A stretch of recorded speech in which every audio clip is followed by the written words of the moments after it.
Alright, you're gonna want to grab a glass of milk for this. Trust me. It's so good. And I don't think I've ever craved a glass of milk as much as I have now after watching, obviously, Frankenstein. So I did want to do I keep messing up. I did want to do another little hangout. So first of all, again, I just want to say thank you so much for making the time to sit down with me and watch another little ramble and rant and blah, blah, blah, blah stuff. So I wanted to get into the deeper dive of Frankenstein and why I love it and why it means so much to me. I got to express a lot of it in our previous hangout as to the appreciation that I had to be able to experience it on the big screen, but I didn't really dive into too much of the synopsis. I had mentioned why I didn't want to do that really for our hangout. I said something along the lines of there's so many videos out there already, but I still did want to talk about it. I wanted to talk about the differences about the book versus the movie. I want to talk about certain philosophies, certain themes, certain lines that really made me just contemplate a little bit more about it. And Jacob Elordi as the creature. Also, I wanted to just say, I know this has probably been now known information after you've either seen it, or once you watch it, you're going to quickly realize Frankenstein is not the creature. It's not this guy.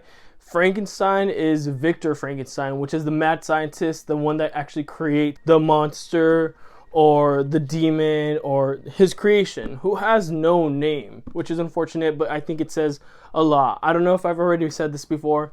I don't know if you already knew this, but if you didn't, then hopefully this is the first time that you're hearing it, and hopefully it helps you better understand also certain themes. So I do want to talk actually about Jacob Elordi. So I've been just diving into all of the fandom, the accounts, and he went from The Kissing Booth, which it was also released on Netflix, funny enough, to where he is now. And obviously he's done a lot of work throughout there. He's done Saltburn, he's done Euphoria, he's done TV, he's done movies. He's done a lot of things that has really showcased, like I said in our previous hangout, I guess his range, his ability as an actor, but nothing this intense. And I do think that that's just something that needs to be, I don't know, applauded, commended, and appreciated, and just something that we need to sit back and just be like, wow, he did that. He really embodied this creature and became this other person. I think that he got lost in this person, and I know that there's a quote that he mentions. He says something about how he and the creature become one, and I think it's so beautiful when you're not pretending, you're not acting, you really in those moments become like the person that you are, or you're becoming is more you than you are yourself. And I think that's very beautiful, and I think that really, you feel that through the screen, and that's, I don't know, I loved it so much. And then I also did want to talk about Guillermo Del Toro a little bit more. Again, our previous hangout was just more me just blabbing away about my experience and how I loved it and how appreciative I was, but I didn't really go into certain themes or certain topics or certain characters, the direction, and I really want to be able to do that for our hangout. I want to just talk about Guillermo Del Toro again, his relationship with creatures and monsters, his fascination, his wonder about it. He has this lens. I also want to just say, I'm so excited because there's been reports, I don't know if this has been confirmed or not. I haven't really seen any reliable source confirming that this is going to happen. Everything seems in the air, in a hypothetical, but I really do hope it happens. That he's going to be working on the next, I guess, retelling, a remix version of Phantom of the Opera, which is a beloved movie, play, Broadway thing by so many people already. I've only seen 2 versions. I don't know how many versions there are, honestly. I need to educate myself a little bit more on that, but I know that there's 2 versions. One version I really love and adore, and I think that's the mainstream one, the one that everyone knows and loves already.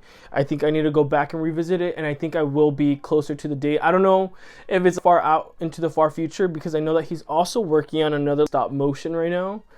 And it's not going to be for kids. It's not going to be anything like Pinocchio, from what he's expressed and informed us through interviews as of late. So I'm not sure when this new project is going to happen, if it's even going to happen. But if it does, I know it's in good hands. Anyways, back to Frankenstein and back to his practical effects. I love so much. I think that that's another thing.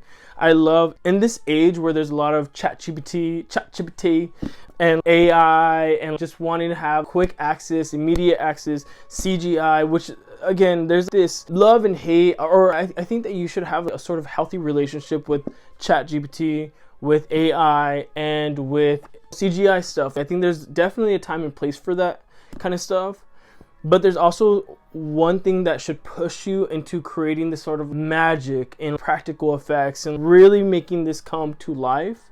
And I think that, again, Guillermo Del Toro, that's one of his philosophies. Something that he would not do is do CGI. The only times you see him do CGI in this film, or ever across his film, his cinematography? No. Across his portfolio, whatever. Across all of his movies, the only time that you see him use CGI really is in the scenes with the wolves, with animal things that obviously he could bring in real life animals, but you're not gonna be able to capture that. So you can very much tell that CGI, and that's okay. I have no problem with that. It does, and I think that's what I also realized, because it's so, the production, the setups, so they're built, they're real, and you just allow yourself to just go into this world.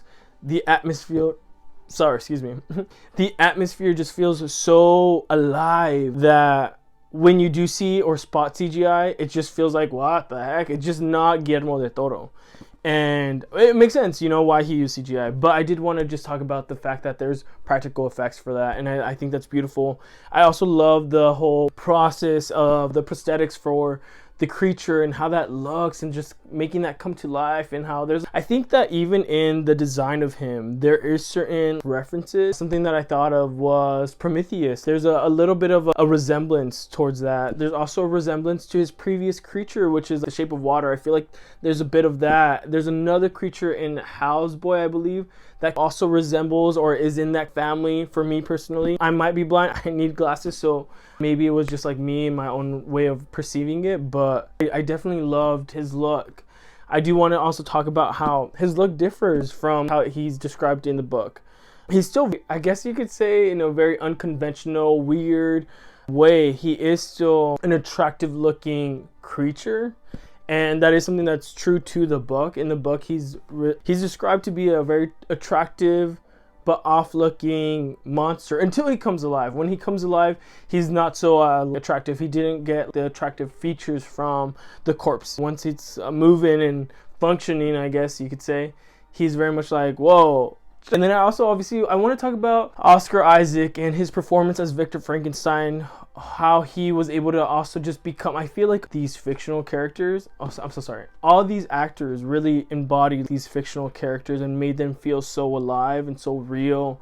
And characters that I think that once you see the film, once you watch this and experience it, you are going to be thinking about them constantly. There's certain books that you read with fictional characters, obviously, that you just constantly think about. There's certain movies that you watch that certain fictional characters, once you see them and you meet them, cross paths in the way, you never forget about them. And I feel like these characters in this movie are very much that. There's certain characters in the movie that aren't in the works of literature, and there's certain characters in the movie that take a different role as well than they did in the book. So I find that so fascinating, but I think it's in the most appealing kind of way. I find it so fascinating and so interesting in a very acceptable way, at least for me, where I know that maybe a lot of people, and I think a lot of people are going to go into this film seeing Frankenstein, seeing a poster like this and think immediately horror, like goth and dark, and once they're received with a sentimental,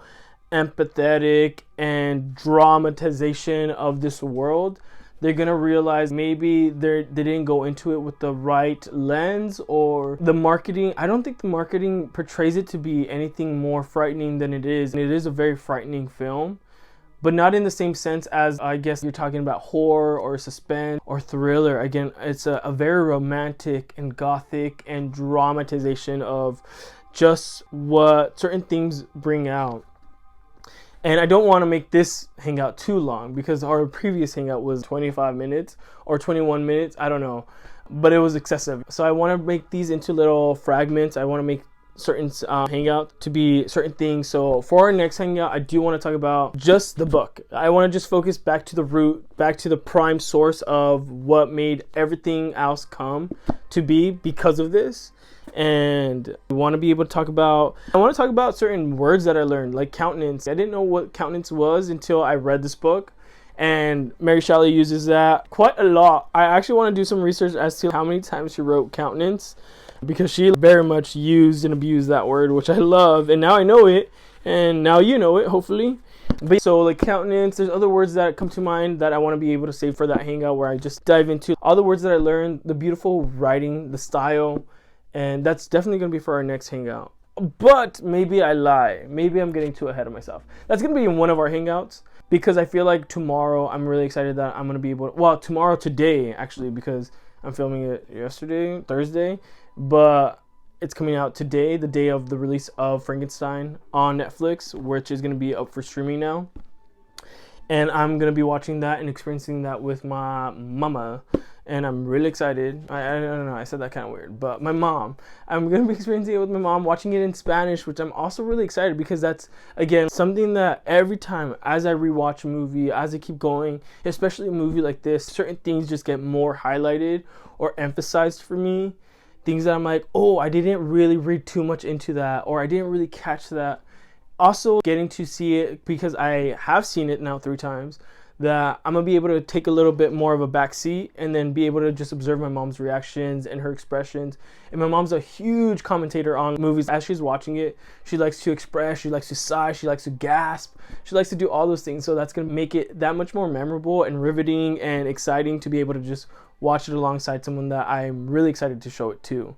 And then also, whatever she catches, I think that her perspective, her upbringing is very different than how a lot of my friends, a lot of how I interpret the movie is going to be. So that's going to be very interesting to have that kind of conversation with my mom as well. So I'm looking forward to that. And like I said, it's going to be in Spanish that we're going to be experiencing this. So that's going to be a whole different way of experiencing a movie, from one language to the other language. And Spanish was my first language. It is the language of my heart in a way. No, not really. I think it's my mother language, but not my language of my heart. But is it? I don't know, because I hear things in Spanish and I feel like it has such a different impact. And even though I understand probably 75%, I feel like I understand 75% of English anyways too. So I don't know. Maybe it's 60% of Spanish. I feel like it has a more deeper effect or impact on my heart. And that's obviously beautiful, to be able to feel like you're watching this with your heart extended outwards instead of my mind. Usually I experience things with my mind and then it goes into my heart, and then that's where I'm like, whoa, I loved it that much, because it wasn't just a brain thing that it just lit my brain up. It also reached in crevices in my heart that now is like, oh, I just have to express how much I loved it. Versus Spanish, I feel like it doesn't really have the effect on my brain, my head. It's more like in my heart, where just immediately the way it's expressed, the wording, how beautiful that language is already, it just has a deeper impact on my heart first. And then I'm able to process and think about it a little bit more. So it's going to be just a really interesting, I guess, experience for me, which I'm really excited about again. And I do want to do a little bit, again, I feel like I keep rambling and I never get to any of my points, which is so unfortunate. But I just want to say thank you so much for showing up again for our hangout. That means a lot to me, honestly. And I feel like I'm getting a little bit more comfortable being able to talk to you as a friend of Auden. Honestly, that's been the whole purpose of this whole hangout, these whole videos, to be able to just connect with kindreds and like-minded people and people that come across my channel. I guess it's to just be able to show them things that I'm very passionate and I love and I'm eager to share. And also, I want to be able to hear more from you. I do want to hear more from you and you just expressing what your thoughts on Frankenstein were. If you read the book, if you didn't, how did you feel after your rewatch? What were your expectations going in? Were they just as unrealistic as mine, but were they also met? Because even though, like I said in my previous hangout with you, my expectations were off the chain, off the roof, into the new heavens and the ninth heaven or whatever's, and it was somehow met. It was just something that I feel so fortunate. I don't know. I just feel like when you have such unrealistic expectations, you have to be, I guess, open to be disappointed and just face that reality, because the world that we live in is just usually, oh my gosh, I haven't even taken a sip from my, no, honestly, milk is so good. I genuinely and genuinely like milk. So I also do want to talk about the symbolism of milk. I think that, well, I know there's a lot of movies where it references milk. Rebel Without a Cause, James Dean's character, he's constantly drinking milk, and that's supposed to say something about his character. And when you watched it, which I'm sure you have because it's such a classic, it's supposed to show you about where they are stunted and how they feel. It's usually linked to trauma, not growing up, having that sort of, I guess, inner child wounds that you're healing, and it's soothing you in a regulating kind of way. And it's such a cathartic experience to be able to just drink milk. And it just shows you the type of people that drink milk and that aren't drinking milk. And Victor Frankenstein's character is constantly drinking milk. And I think that's very fascinating and interesting as well, because it's so true to his character. So hopefully our hangout is soon. And again, I just want to thank you so much for making the time to hang out with me and for being consistent. And I hope that you're able to feel somehow compelled to leave something so that way we could start a conversation, because I do like the engagement and I want to be able to just, I guess, hear from you also. I feed off of also hearing from what people are experiencing and how they're viewing it, their perception, and how they got to, I don't know, certain things that they impacted. I guess the art impacted them in a different way that it could have ever impacted me, because we don't live the same lives, obviously. So yeah,